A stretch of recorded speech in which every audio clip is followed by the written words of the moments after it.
¿Es miembros de sectas? ¿En qué momento pensaron, oh mierda, estoy en una secta? Crecí como testigo de Jehová y finalmente me alejé alrededor de los 14 años. En ese entonces no pensaba que fuera una secta, solo creía que estaban equivocados en su forma de ver las cosas. No tenían respuestas para mis preguntas y sabía por mi mamá que habían predicho el fin del mundo docenas de veces y todas habían fallado. Así que exploré otras religiones, terminando en la de mi mejor amigo, los mormones, o llamados como la Iglesia de Jesucristo de los Santos de los Últimos Días. Al principio, solo parecía un poco raro por el nuevo libro de escrituras y la casi adoración al fundador, Joseph Smith. Las cosas empezaron a acumularse. Las reuniones empresariales estilo corporativo con el quórum de los 70, los himnos de la primaria, para niños, con propaganda intensa, sigue al profeta, él conoce el camino, y hasta la estricta separación de hombres y mujeres durante el culto. Luego conocí a una chica mormona agradable, decidimos casarnos y fui al templo por primera vez. Es difícil describir lo sectario que se siente. Para mí, comenzó con la ceremonia de iniciación, estás casi sin ropa, solo con una especie de ponchó, como una faja ancha abierta por ambos lados, y un hombre te toca la rodilla, el vientre y la cabeza con óleo consagrado. Después, te pones las prendas del templo, un conjunto de ropa interior que prometes usar el resto de tu vida. Encima de eso, llevas túnicas pisadas, un delantal verde y algo que parece un gorro de panadero. Hay una parte en la que te paras y cantas al unísono, oh Señor, escucha las palabras de mi boca. Oh mierda, estoy en una secta. Tras descubrir el subreddit llamado Smormon, finalmente entendí que los testigos de Jehová también eran una secta. Al menos la mitad de las cosas en el templo están tomadas directamente de los masones, incluyendo la vestimenta, los apretones de manos y las contraseñas.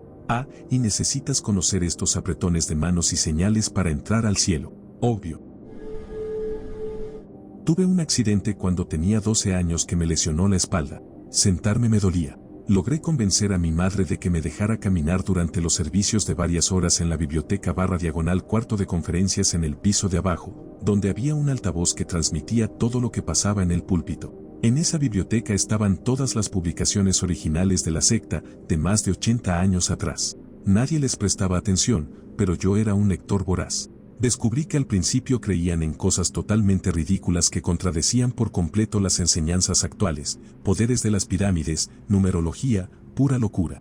Nunca dije nada porque era una organización cerrada y cuestionar significaba ser completamente excluido, pero desde ese momento supe que todo era basura y pasé el resto del tiempo planeando mi escape. Cuando finalmente decidí hablar públicamente y llamar a todo esto una mentira, 6 años después, lo perdí todo y a todos. La vida fue dura por un tiempo, pero 10 de 10 lo haría de nuevo. No abras la puerta cuando los testigos de Jehová toquen, especialmente si tienes hijos. Están ocultando a decenas de miles de pervertidos en sus filas. Malditos fanáticos del juicio final.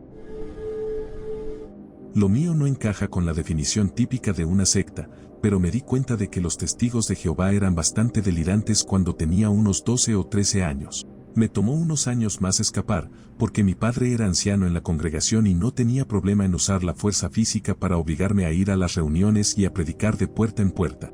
Suena como un escenario falso y exagerado, pero tuve que ser lo suficientemente fuerte como para pelear con él. A los 17 años, mientras aún estaba en el último año de secundaria, me pidieron que me fuera de la casa. Así que lo hice. Tenía un trabajo y un amigo mayor con quien vivir. Fue en ese momento cuando me di cuenta de que era una secta. Que un padre pudiera darle la espalda a su propio hijo solo porque no creía en lo mismo. Que pudiera maltratarlo porque estaba siendo acosado en la escuela y ya no soportaba ir a tocar puertas en su propio vecindario, donde se encontraba con sus compañeros de clase en sus casas o andando en bicicleta en una soleada mañana de sábado, mientras yo caminaba con mi padre, con un traje y corbata, llevando un maletín lleno de divagaciones fanáticas sobre vivir para siempre. Una vez, mi prima me invitó a una supuesta reunión juvenil cristiana. No tenía muchas ganas de ir, pero insistió tanto que terminé aceptando. La reunión se hizo en un pequeño apartamento, y cuando llegamos, nos recibieron los líderes del grupo, que parecían jóvenes totalmente normales.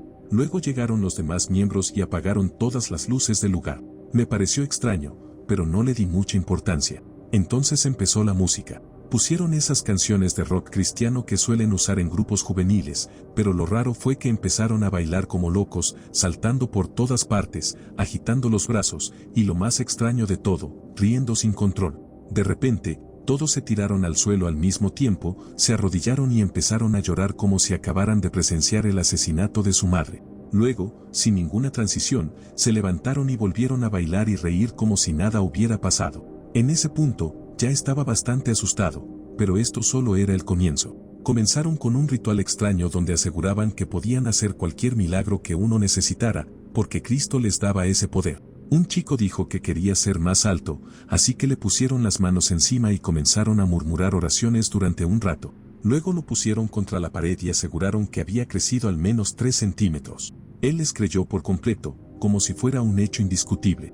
Después, afirmaron que podían convertir el agua en vino. Agarraron una botella de agua, pusieron sus manos sobre ella y empezaron a rezar de nuevo. El agua no cambió en absoluto, pero todos bebieron de la botella y aseguraron en su delirio que sabía a vino, incluso afirmando que se estaban emborrachando, mientras volvían a reír histéricamente.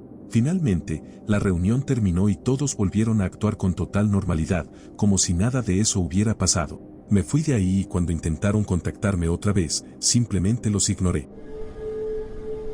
Un asistente de ministro juvenil en la iglesia fundamentalista de mi familia, Iglesia de Cristo, separatista, había estado luchando durante años para tener un hijo con su esposa. Cuando finalmente lograron concebir, estaba tan feliz que escribió una canción para agradecerle a Dios por la bendición de su futura hija. Antes de que comenzara el servicio, nos la tocó en su guitarra en la parte trasera de su camioneta, en el estacionamiento de la iglesia. Cuando los ancianos de la iglesia se enteraron de que había tocado un instrumento dentro de los terrenos de la iglesia, lo excomulgaron inmediatamente y le ordenaron que nunca volviera a pisar la propiedad. Esta era una denominación que enseñaba que asistir a la iglesia dentro de su grupo específico era obligatorio para entrar al cielo, lo que básicamente significaba que habían condenado a un buen hombre al infierno por el crimen de agradecerle a Dios por su hija. Le pregunté a mi abuelo por qué habían hecho eso, y me respondió que la iglesia prohibía los instrumentos porque no estaban permitidos en la Biblia. Le señalé que el arpa y la lira se mencionan explícitamente en 2 Samuel y Crónicas, y que varios salmos fueron compuestos específicamente para ser tocados con arpa, lira y trompeta.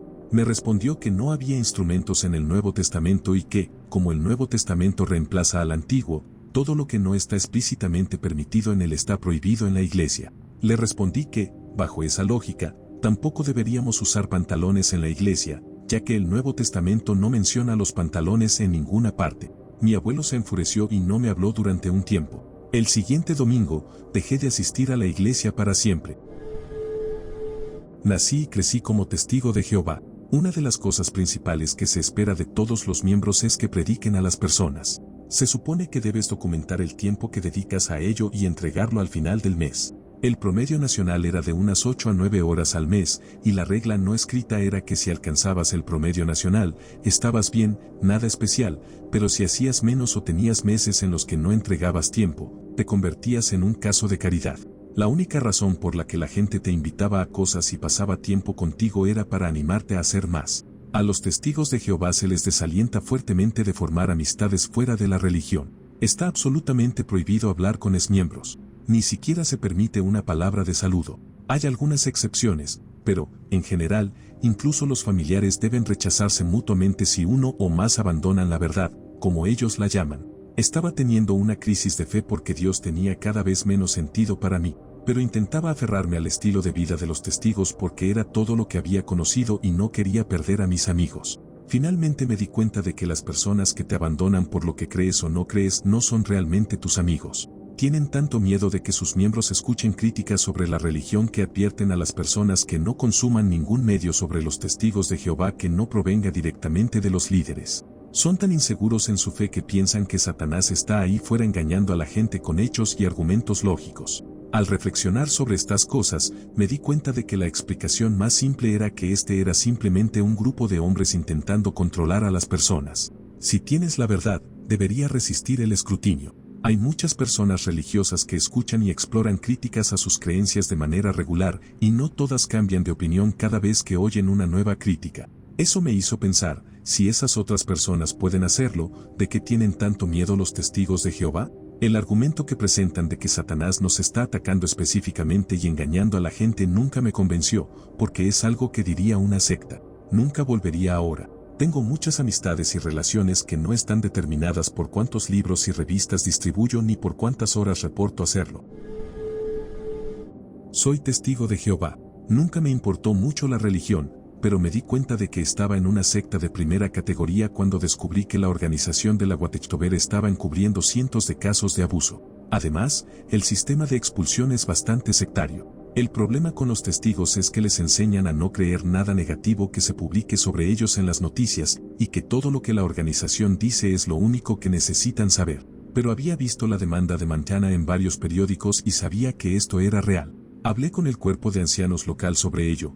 ¿Por qué no denunciaron el abuso? ¿Por qué no nos dijeron que tuvieron que pagar un acuerdo multimillonario, cuando si nos cuentan cada noticia menor que los deja bien parados? Me dijeron que no se veía bien y que traería reproche al nombre de Dios, y me amenazaron con medidas disciplinarias si hablaba con alguien más sobre esto. La verdad real, ellos reconocen que sucedió, porque podría hacer tropezar a otros, o sea, darle a los adultos con sentido común la capacidad de tomar decisiones informadas basadas en información real. Se lo conté a mi madre y quedó en shock, por aproximadamente una semana. Luego lo racionalizó todo y se enojó conmigo porque no tenía intención de seguir siendo testigo. Estaba molesta porque obtuve mis respuestas, pero estoy tomando la decisión equivocada. Al día siguiente fue a la reunión y comentó sobre cómo todos necesitamos mantenernos unidos como un solo cuerpo para llegar al paraíso. Le dije a mi madre que no hay manera de que críe a mi futura familia en un lugar donde el secretismo tiene más peso que la seguridad, donde pueden ocultarte información mientras demonizan a la prensa externa. Si encubren esto, estoy seguro de que hay muchas otras cosas que también ocultan. Si le cuento a otras personas cosas que realmente sucedieron, me convierto en apóstata y soy desterrado de mis amigos y mi familia de manera permanente. Básicamente, intentan controlar a quienes son lo suficientemente inteligentes como para ver más allá de su manipulación de la información. No hay amor ni preocupación por las personas, solo por la imagen y los intereses de la organización. Creo en Dios, en algún sentido, pero lo veo así, o los testigos son realmente la organización de Dios, cosa en la que no creo. Lo que significaría que Dios está verdaderamente jodido y preferiría que simplemente me eliminara, o no lo son y estoy haciendo lo correcto. De cualquier manera, no me importa. No puedo moralmente defender esto ni decirle a la gente que los testigos son puros y virtuosos.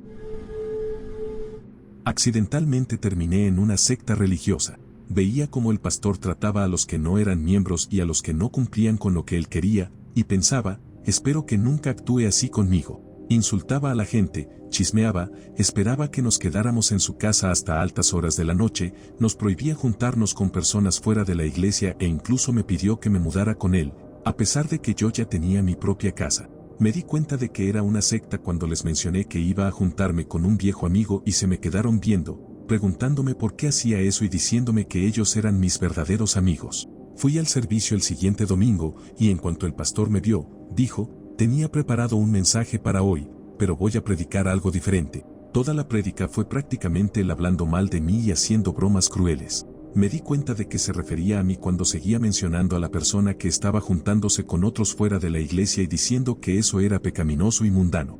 Nunca me había sentido tan humillado en mi vida, con todos riendo de mí. Me pasé todo el servicio sentado en silencio, sintiéndome avergonzado.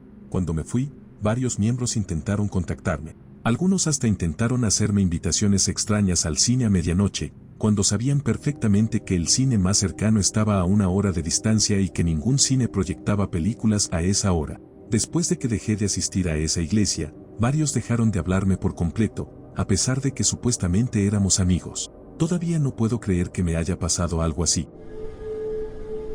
Fui parte de una iglesia tipo secta cuando me invitaron poco después de comenzar a estudiar en la Universidad de Florida. Como estaba buscando una iglesia a la que asistir, me pareció una buena oportunidad. Me invitó un chico muy amable y comencé a asistir a todos los servicios, conociendo gente y haciendo buenos amigos. Los servicios de oración me parecían un poco extremos, demasiado enfocados en el castigo y la condenación, pero decidí ignorarlo y centrarme en lo que sí estaba de acuerdo. Empecé a sentirme un poco incómodo cuando intentaron hacer que reclutara personas en la calle, pero lo que realmente me hizo dudar fue cuando me dijeron que no debía juntarme con amigos de otras religiones o incluso con familiares, porque no eran buenas influencias. A pesar de todo eso, seguí asistiendo principalmente por la gente. No fue hasta que en mi clase de sociología vimos un tema sobre cómo funcionan las sectas, cómo primero son amables y acogedoras y luego intentan separar a las personas de sus amigos y familiares para que no sean persuadidas de irse, que me di cuenta de lo que realmente estaba pasando. Después de eso, decidí dejar de asistir a las oraciones, aunque seguí en contacto con algunas personas. Es una verdadera lástima porque la mayoría son cristianos renacidos y no saben que una iglesia real no es así. Son buenas personas, solo están siendo guiadas por alguien equivocado. Cuando mi entonces esposo me maltrató físicamente, fui a buscar consejo con la gente que siempre me había apoyado. Pero en lugar de ayudarme, me dijeron que no podía divorciarme de él. Fue solo una vez, pero cuando vi sus respuestas, decidí investigar más sobre el negocio en el que estaba involucrada. Lo que descubrí fue un agujero profundo del que era difícil salir. Amway, que en ese entonces se llamaba Keystar, es una secta enorme. Una vez que realmente te involucras, no solo vendiendo productos, sino formando parte del sistema, te encuentras en una de las sectas más grandes de Estados Unidos. No televisión, no internet, no música que no fuera cristiana o de negocios. Las mujeres no podían estar solas con un hombre, solo se permitían abrazos laterales, y solo podían usar faldas. El negocio tenía su propio lenguaje, la privación del sueño era extrema y había que pedir permiso para cualquier decisión. Si querías comprar una tostadora, tenías que preguntarle a tu mentor. Su respuesta siempre era la misma: pon el pan en el horno y usa ese dinero para comprar más productos. Lo mismo pasaba si querías casarte o tener un hijo, todo debía ser consultado. Mucha gente no sabe esto sobre Amway, pero una vez que entras de lleno, yo tuve una sospecha desde el principio, pero era nueva en Estados Unidos. Mi esposo fue desplegado al extranjero casi de inmediato, y me dijo: mis socios del negocio te cuidarán mientras estoy fuera. Desde el comienzo cuestioné muchas cosas, pero me absorbieron con la manera en la que respondían a todas mis dudas inteligentes. Además, no me permitían usar internet para investigar. Me decían que el negocio no crecería si lo hacía. Así que estuve en la oscuridad por bastante tiempo. Aún así, aprendí muchas cosas estando ahí. Fijar metas, concentrarme en una sola cosa, evitar distracciones. También, los pocos libros que se me permitía leer me enseñaron bastante. Y, aunque nunca me sentí cómoda con otras mujeres, en el negocio solo podía convivir con otras mujeres, así que aprendí a hacerlo, lo que más tarde amplió mi círculo social. Fue cuando vi que muchas de las reglas de Amway coincidían con el modelo de sectas que encontré investigando. Olvidé el nombre, cuando salí huyendo de ahí. Fue difícil. Tuve que dejar a mi esposo y el sistema del negocio, en un país nuevo para mí, pero lo logré. Esta fue mi experiencia pasando mi tiempo en Primerica. Todo giraba en torno a la empresa. Había eventos semanales donde pasábamos largos momentos aplaudiendo y escuchando música fuerte, lo que evitaba que la gente tuviera tiempo para pensar o conversar. Los eventos más grandes no eran diferentes: gritos, aplausos, música, hacer la ola, todo diseñado para mantenernos ocupados, evitando cualquier momento de reflexión. Si alguien tenía dudas, no había espacio para expresarlas. Desde el principio nos decían que no debíamos perder tiempo con personas que no fueran parte de la empresa, incluso si eso significaba alejarnos de nuestra familia o amigos de toda la vida. La lealtad total a Primerica era lo único que importaba. Tanto así, que había planes para mudarnos todos a la misma comunidad, a la que llamaban Primerica Estates. Un día, mis padres organizaron una fiesta de Halloween, pero la oficina de Primerica tenía su propio evento la misma noche. Me regañaron por elegir a mi familia en lugar de la empresa. No era la primera vez que algo así pasaba. Los viajes a eventos fuera del estado eran obligatorios, y se nos desalentaba a viajar solos. Querían que fuéramos en grupo, en autobús o camioneta, para evitar cualquier posible influencia externa. La idea de que alguien pudiera ser feliz haciendo algo fuera de Primerica era ridícula para ellos. Para la empresa, cirujanos, abogados, oficiales militares y científicos estarían mejor renunciando a sus carreras y dedicándose 100% a vender pólizas. Si tenías algún hobby que no estuviera relacionado con el negocio, debías dejarlo. Si leías un libro, debía ser uno para mejorar tu negocio. Si algo te distraía, como la televisión, debías venderla. Cuando llegó el evento corporativo en Georgia, se nos dijo que asistir debía ser nuestra máxima prioridad, y si no podíamos pagar los boletos, debíamos vender lo que fuera necesario: televisores, consolas de videojuegos, computadoras, lo que hiciera falta. El control era total. Hacer algo que no estuviera relacionado con Primerica requería dar explicaciones. Un tipo fue humillado frente a toda la oficina por asistir al cumpleaños número 80 de su abuela. Cuando viajé fuera del estado con mi entonces esposa para celebrar nuestro aniversario, tuve que justificarme ante mis superiores sobre mi verdadera dedicación a la empresa, aunque solo estuve fuera un fin de semana. Incluso me cuestionaron por quedarme en casa un domingo para cambiar los frenos de mi auto. Me preguntaron: ¿cómo va a mejorar eso tu negocio? Mi respuesta fue simple: Tengo que manejar hasta las casas de los clientes para vender pólizas. No debería tener que explicar cómo el mantenimiento del auto está relacionado con el negocio, pero lo peor era lo que hacían con los niños. Los empleados más dedicados llevaban a sus hijos a la oficina por las noches y los fines de semana. Vi niños el día después de Navidad sentados en la sala de descanso con algunos de sus nuevos juguetes, aburridos y sin poder disfrutarlos. Pero lo que más me marcó fue lo que vi con un niño de 10 años. Había sido invitado a una fiesta de cumpleaños de laser tag, pero ese mismo día se realizaba uno de esos eventos corporativos interminables donde venían los jefes de otros estados a dar discursos. Sus padres le dijeron, mientras hacíamos fila para entrar al evento, que asistir a esto era más importante que jugar laser tag. Un niño de 10 años, y ya no podía ser un niño. Su vida tenía que girar en torno a Primerica, porque eso sería su carrera de por vida. Perdón por el texto largo, pero necesito contar el contexto. Crecí como agnóstica, mis padres nunca nos obligaron a mi hermano y a mí a ir a la iglesia y nunca aprendimos sobre dioses o religiones. Fui a la universidad en otro estado después de la secundaria, y en mi último año me interesé en aprender sobre religiones. Básicamente, quería conocer tantas como pudiera y tal vez encontrar algo con lo que pudiera conectar. Un amigo cercano, que había sido criado como católico, conoció en el campus a un tipo que le habló sobre religión. Mi amigo me lo contó y le dije que estaba abierta a escuchar. Nos reunimos para hablar más y desde el principio algo me pareció raro. El tipo tenía claramente más de 40 años, pero intentaba vestirse como si tuviera 20. Me habló de la historia del cristianismo, Jesús y los discípulos, lo típico. Luego me preguntó si quería conectarme con una chica de la iglesia más cercana a mi edad. No vi nada de malo en eso, así que acepté, le di mi número y esperé a que ella me contactara. Pasaron unos días y recibí un mensaje de una chica llamada Emi, preguntándome si quería reunirme para tomar un café y hablar. Nos vimos al día siguiente, ella me preguntó qué estaba buscando y le expliqué que solo estaba aprendiendo sobre religiones y tratando de encontrar algo con lo que me sintiera cómoda. Recuerdo específicamente haberle dicho, no estoy buscando unirme a una secta ni nada parecido, y ella se rió y respondió, oh no, eso no está bien, jaja.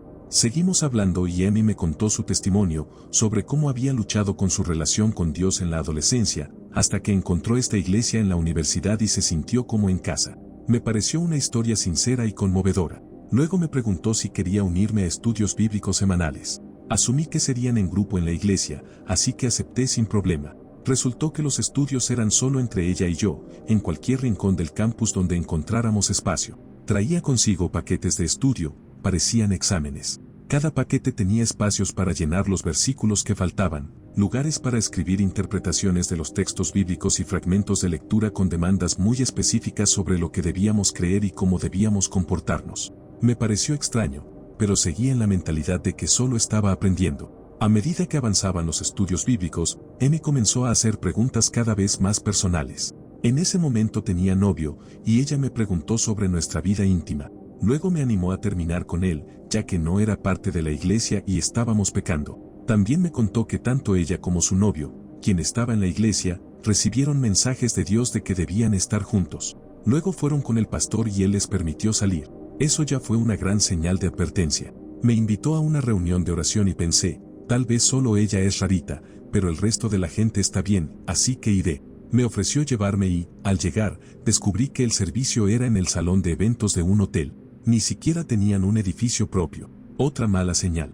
Varias personas pasaron al frente para hablar antes de que empezara el sermón, y le comenté a Emi que me parecía increíble que memorizaran tantos versículos. Me dijo, oh no, ellos no los memorizan. Son profetas, Dios está hablando a través de ellos en este momento. Definitivamente pensé que eso era una completa tontería, pero lo dejé pasar. Algunas personas son raras, ¿no? Otra mala señal. Seguí asistiendo a los estudios bíblicos, pero dejé de ir a los servicios de oración.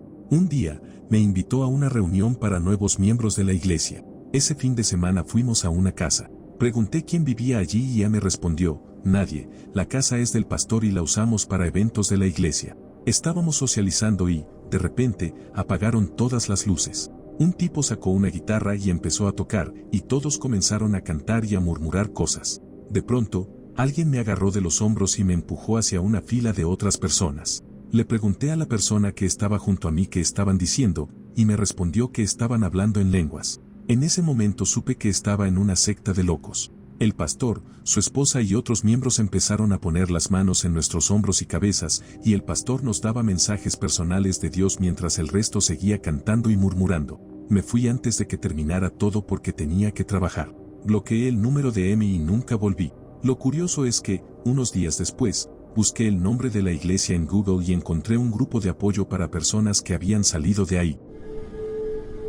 No estoy seguro si esto cuenta como una secta, pero mi padre dejó de asistir a la iglesia del Museo de la Creación después de que se acercó al pastor para preguntarle por qué él y mi hermano no podían recibir la comunión. El pastor le respondió que entendía su preocupación, pero que sentían que, como no sabían qué tan buen cristiano era, él y su hijo no deberían participar en la comunión, ya que podrían contaminar a los inocentes con sus pecados. También exigían un diezmo enorme y afirmaban que cualquier otra iglesia fuera de la suya no necesariamente era cristiana de verdad, por lo que asistir a otras iglesias estaba mal. Insistían en que todos los asistentes debían visitar el Museo de la Creación y que cuestionar cualquier cosa dentro del museo era un pecado. Además, le dijeron a mi padre y a mi hermano que los niños no bautizados no deberían estar cerca de los niños bautizados, aparentemente por la misma razón de contaminación. La última vez que hablamos sobre esto, mi padre me dijo que juraba que eso era una secta en proceso y que no había vuelto desde entonces. También tengo un primo que estuvo involucrado en la iglesia Mars Hill en Seattle.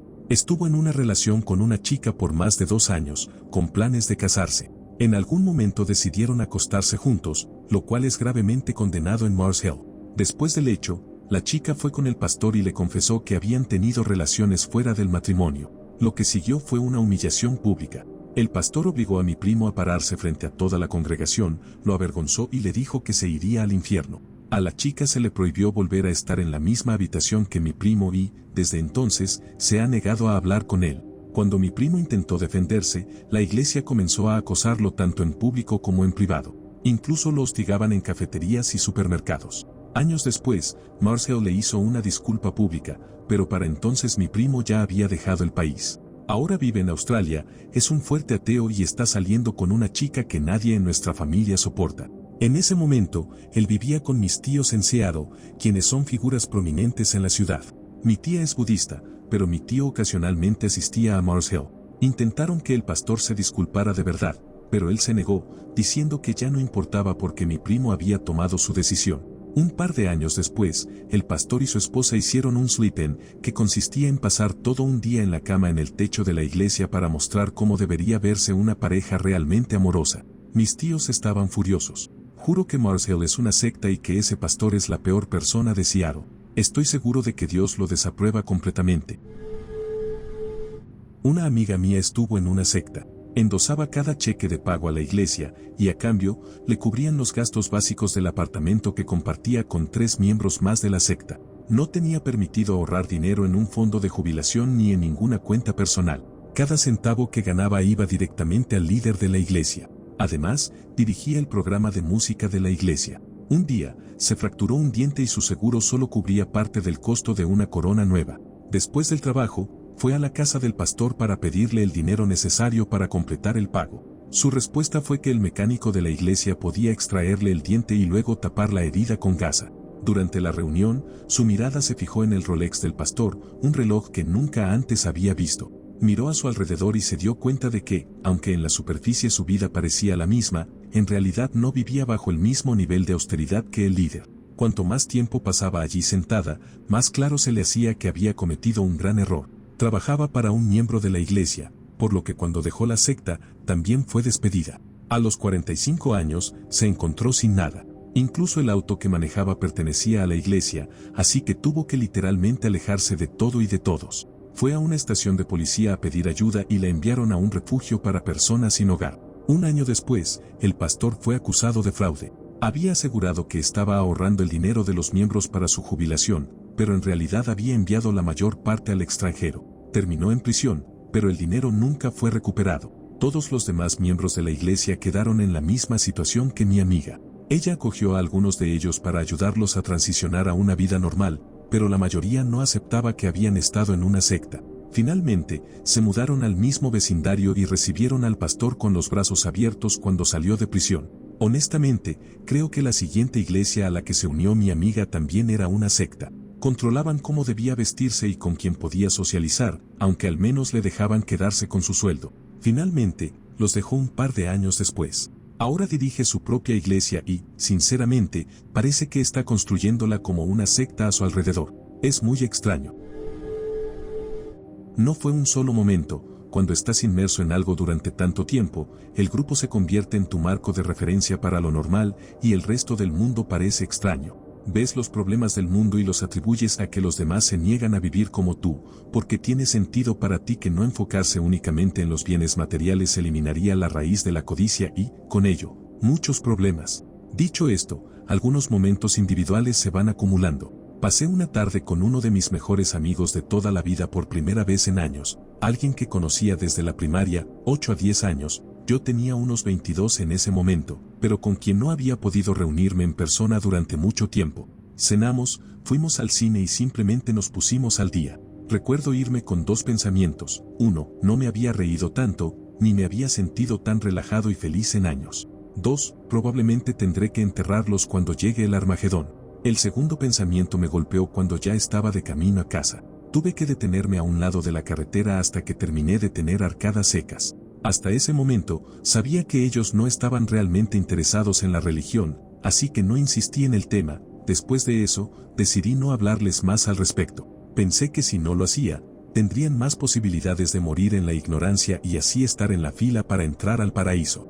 Yo habría sido culpable de sangre por haber retenido la verdad, lo que probablemente significaba que no sería resucitado, pero simplemente decidí hacer lo mejor que pudiera y dejar todo en manos de Jehová. Esperaba un intercambio directo. La mayoría de los marcos de referencia son inconsistentes, y creo que cuando empiezas a notar cada vez más de esas inconsistencias, estás más dispuesto a dar un paso adelante y poner ese marco de referencia bajo el microscopio.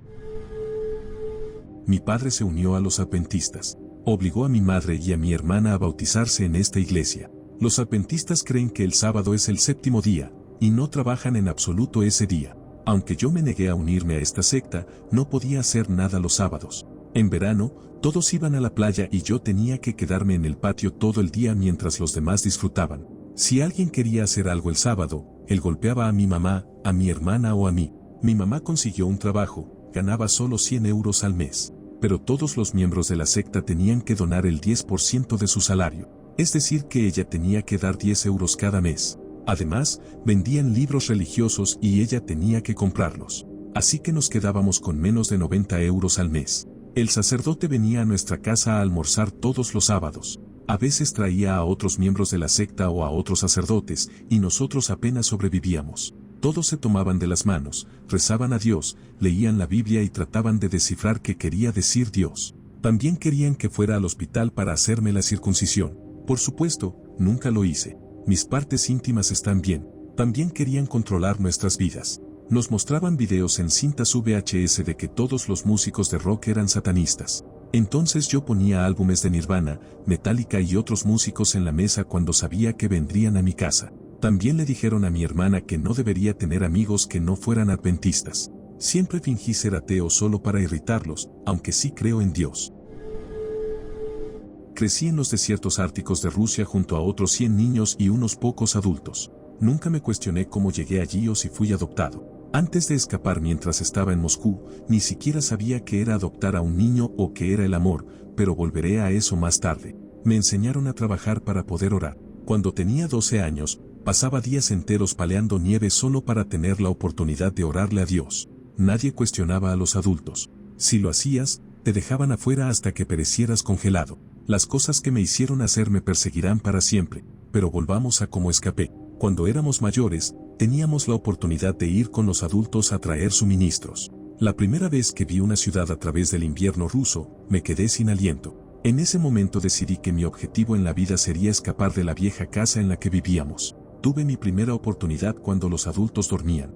Robé todo el dinero que pude encontrar y me fui lo más lejos posible. Ahora estoy en otro país, reaprendiendo todo lo que alguna vez creí saber.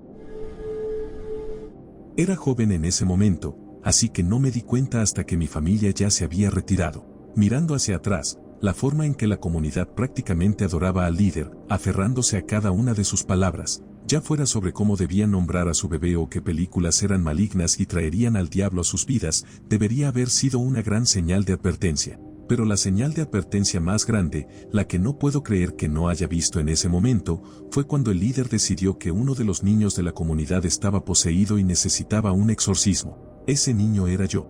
No voy a aburrirte con los detalles, pero recordar eso años después fue lo que finalmente me hizo darme cuenta de la verdad. Joder, eso era una secta. Nací y crecí como testigo de Jehová. A los 19 años, me casé con otra testigo. Alrededor de los 23, empecé a cuestionar el nivel extremo de control que ejercen sobre cada aspecto de nuestra vida, que podemos vestir, cómo debemos lucir, que podemos ver o escuchar, con quién podemos pasar tiempo, etc.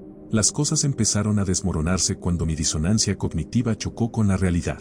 Durante mi vida laboral, había trabajado con cientos de personas que no eran testigos y me di cuenta de que eran tan inteligentes, compasivas y amables como los mejores testigos que conocía. Sin embargo, la organización me había enseñado que todas las personas fuera de la religión eran egoístas y malvadas y que todas morirían en el Armagedón, el cual, según ellos, ha estado inminente y urgente durante los últimos 150 años. Cuando esto se volvió demasiado para mí, decidí investigar lo que los extestigos tenían que decir. La organización los llamaba apóstatas y nos entrenaron para tenerles miedo, para nunca escucharlos ni leer lo que decían. Pero una vez que les di una oportunidad, todo hizo clic de inmediato.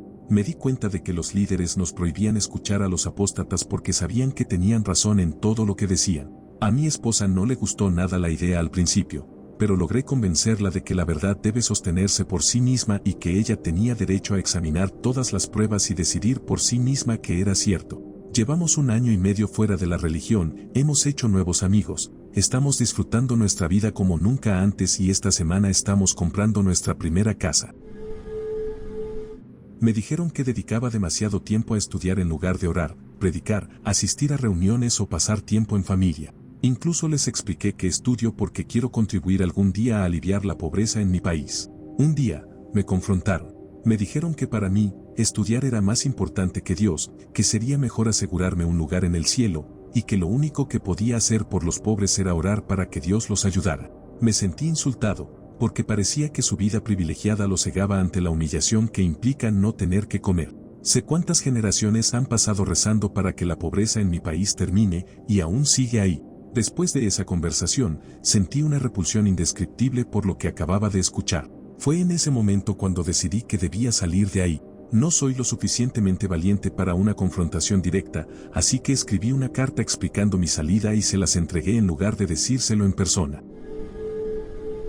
Estuve en un derivado de Alcohólicos Anónimos para drogadictos llamado DAA. Trataban el gran libro de Alcohólicos Anónimos como si fuera la palabra de Dios y fomentaban un control absoluto por parte del patrocinador, mentor. Debías confesarle hasta el último detalle de tu vida, sin excepciones. También prohibían el uso de medicación para la salud mental, sin importar el diagnóstico o la gravedad. El grupo consumía todo mi tiempo y nos obligaban a pasar horas yendo a reuniones solo para reclutar gente. Veían a Bill Wilson casi como un dios. En la cima de la organización en Londres, había un líder que se posicionaba sutilmente como el gurú de la secta y se aprovechaba de los recién llegados tanto de manera pervertida como económica. Cada problema en tu vida era tu culpa. Si sufrías, era porque no tenías suficiente fe o porque no estabas haciendo los rituales correctos, como meditación forzada o escribir detalladamente tus fracasos para compartirlos con el grupo. Los patrocinadores no respetaban la privacidad. Contaban a otros lo que sus sponsors, los que reciben apoyo, les confesaban. Salí cuando mi pareja, ahora mi esposa, me hizo ver lo que realmente estaba pasando. Desafortunadamente, ella leyó muchas de mis confesiones más gráficas sobre mi pasado y nuestra relación sufrió mucho para recuperar la confianza. Odio este grupo. Se aprovechan de personas vulnerables y hacen que la secta sea toda su vida. Si te vas, te aíslan, te dejan solo y sin nada. Por favor, evítenlos. Si alguien quiere saber más, estoy en el Reino Unido, pero estos grupos están en todo el mundo. No estuve en una secta, pero trabajé brevemente en una cafetería que era propiedad de un tipo que sí estaba en una, y donde atendíamos a muchos de sus miembros, aunque en ese momento no lo sabía.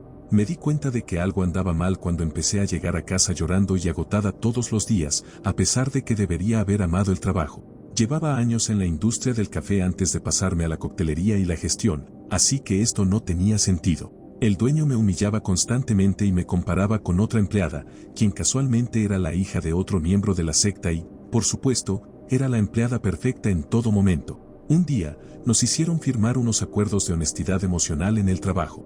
Básicamente, debíamos ser sinceras y decir lo que pensábamos en todo momento. Me pareció raro, pero lo firmé. El dueño usó eso como excusa para decirme que no confiaba en mí porque tenía tatuajes. Sí, según él, yo era una persona no confiable por mi apariencia. Cabe mencionar que tenía un currículum impecable, era buena estudiante y trabajaba sola muchas veces, cubriendo turnos completos de 7 a 4, 5 días a la semana. Luego nos obligó a asistir a una reunión obligatoria. La programó para las 8 de la noche de un viernes, justo cuando había varios eventos en la universidad y el teatro local a los que los empleados necesitaban asistir. Cuando llegamos, nos reveló que en realidad no era una reunión de trabajo. Había escrito un cuento sobre la cafetería y quería leérnoslo. El cuento trataba sobre un hombre metrosexual y refinado. El dueño era alemán y vestía como un estereotipo europeo visto desde el punto de vista de un estadounidense en una película llamado Jack Sparks, quien visitaba la cafetería y tenía una experiencia maravillosa con el servicio al cliente. Tuve que mirar el suelo todo el tiempo para no soltar una carcajada. El día de Acción de Gracias, presenté mi renuncia, lo dejé solo con el caos del Black Friday y me fui a California. Ese fin de semana me emborraché hasta perder el conocimiento durante 3 días seguidos. Cuando regresé a mi ciudad universitaria, ya no era la misma persona. Yo soy una buena trabajadora, pero ese tipo estaba completamente loco. A principios de los 2000, cuando tenía 20 años, fui a la iglesia de la Cienciología.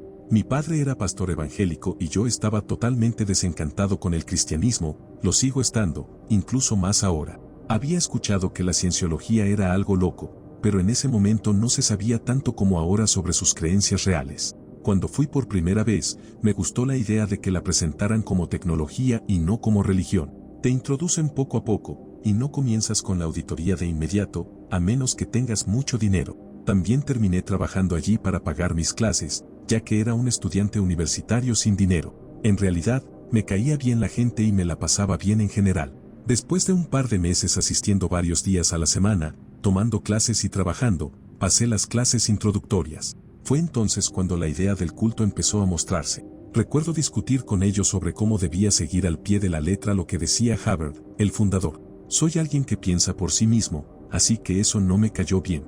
Cada vez que lo cuestionaba, la única respuesta que me daban era, bueno, así es como funciona su tecnología. Una semana después de esas discusiones, hubo un gran evento. No recuerdo bien para qué era, pero al final intentaron reclutar gente para un crucero de cienciología. Si no podías pagarlo, la única opción era unirte a la Sea Org, también organización de ellos, y trabajar para costearlo. Como era carísimo, más aún porque también pagabas las clases a bordo, nadie quería inscribirse.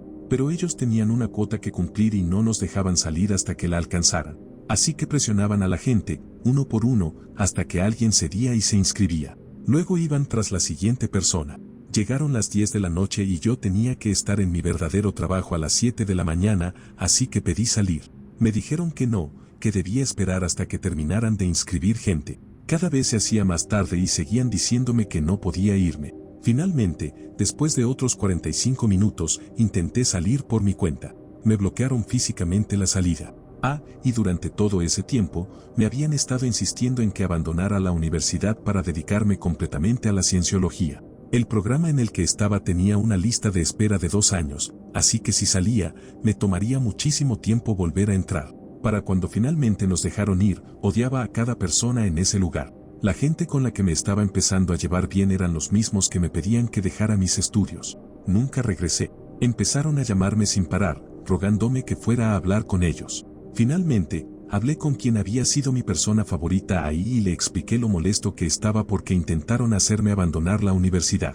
En lugar de escucharme, dobló la apuesta e insistió en que volviera a la iglesia. Para ese punto, ya sabía que si volvía probablemente no me dejarían salir, así que nunca regresé y les dije que no me contactaran más. A lo largo de los años, seguí recibiendo correos y llamadas de ellos. De alguna manera encontraban mi número y volvían a insistir. Hasta que hace unos años, perdí los estribos por completo. Grité como loco por teléfono. No recuerdo exactamente lo que dije, pero desde ese día nunca volvieron a llamarme ni a enviarme nada por correo. Creo que mi amiga finalmente se dio cuenta cuando le grité por teléfono, llorando, y le colgué. Sé que ninguno de ustedes me conoce, pero eso no es en absoluto mi comportamiento habitual. Su novio de ese entonces, que era testigo de Jehová, la estaba llevando al Salón del Reino, ese lugar de reunión de los testigos de Jehová, le daba su número a los pastores y sus esposas, e intentaba adoctrinarla después de un tiempo de relación. Le insistía en que no podían estar juntos a menos que ella también se convirtiera. Ella seguía el juego con cautela, pero no sé exactamente qué fue lo que me hizo explotar. Solo sé que, en un punto, perdí el control por completo. La considero familia, haría cualquier cosa por ella, incluso tomar una bala o darle un riñón si lo necesitara. En ese momento, estaba en el auto con mi madre y la asusté muchísimo con mi reacción. Afortunadamente, rompieron poco después. Crecí en la secta de los bautistas fundamentales independientes. Siempre hubo señales de advertencia, pero fui adoctrinada desde que nací, así que era fácil ignorarlas. Entre mi primer y segundo año en la universidad patrocinada por la secta, el pastor más famoso y líder del culto fue atrapado siendo un depredador de niños y ahora está en prisión. Cuando regresé para mi segundo año, se les pidió a personas de todo el país que escribieran cartas al juez pidiendo clemencia para Schwab porque era un buen hombre. Ese mismo año, me atraparon con el brazo de mi novio sobre mis hombros y casi me expulsan. Esa fue la gota que colmó el vaso. Ver a las mismas personas que rogaban misericordia para un pervertido de niños querer destruirme por un abrazo lateral hizo que todas las piezas se encajaran. Mi abuela estuvo involucrada en una secta parecida a la de Cienciología hace muchos años. Vivía en California, y esta iglesia promovía la idea de que el éxito en Hollywood era la voluntad de Dios. Si donabas tiempo y dinero, la iglesia usaría su red de miembros religiosos para conseguirte más trabajo. Todo lo que pedían a cambio era un porcentaje de las ganancias que hicieras después de alcanzar el éxito. Mi abuela se entusiasmó con la idea, ya que su madre había trabajado en el cine, pero ella no había logrado el mismo nivel de éxito. Empezó a asistir con frecuencia y se rodeó de otros aspirantes de Hollywood. En la iglesia, descubrieron quién era su madre y le pidieron que la trajera. Mi bisabuela no se tomó bien la idea y fue muy escéptica. No trabajaba en películas convencionales, sino en documentales de naturaleza, donde su familia se aventuraba en la vida salvaje. Era una mujer dura y resistente. Intentaron convencerla de que participara en su iglesia, argumentando que eso ayudaría a su hija a ganar más reconocimiento en Hollywood. Mi bisabuela se dio cuenta de que ellos sacarían provecho de su trabajo y que lo único que ella recibiría a cambio sería un camino al cielo. No le gustó nada la idea. Sabía que ese mundo era tóxico, así que se negó y decidió irse. En ese momento, 2 miembros de la iglesia les bloquearon la salida y les dijeron que las mujeres debían escuchar al pastor antes de marcharse. Mi bisabuela, que no tenía paciencia para estas cosas, volvió a pedir que las dejaran salir. Cuando intentaron empujarlas de vuelta a la sala, sacó una pistola cargada y dijo que o salían caminando, o nadie salía de ahí. No esperaban que una mujer de apenas 1,5 metros, pesando menos de 50 kilos, se plantara de esa manera. Les dejaron pasar sin decir una palabra. Después de eso, mi abuela perdió todo interés en volver a involucrarse con ellos.